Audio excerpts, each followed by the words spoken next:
All right, so I'm going to show you how to do the make a wide, make one right, make one left on the knit side. So we are going to knit up to 1 stitch before our marker.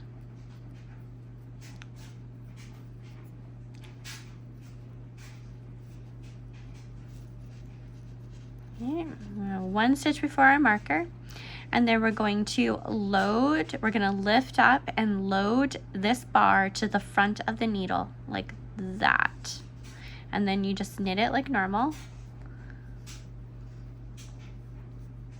Knit 1 more stitch, slip the marker, knit 1 more stitch, and then we're going to make 1 left.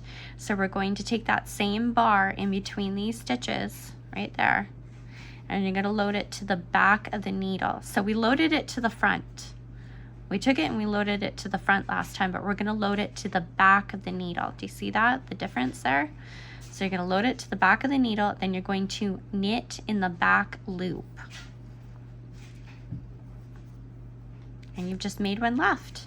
So then we're going to knit up to the next raglan increase, 1 stitch before the raglan increase, because remember this is a wide make 1 right, make 1 left.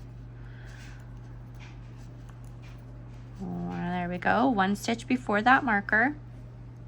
And then we're going to find that bar again, which is right here in between our stitches, and we're going to take it and load it to the front of the needle like that.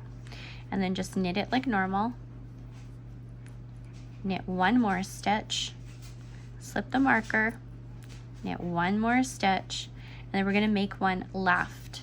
So we're going to find that bar again right there, and we're going to take it and load it to the back of the needle like that.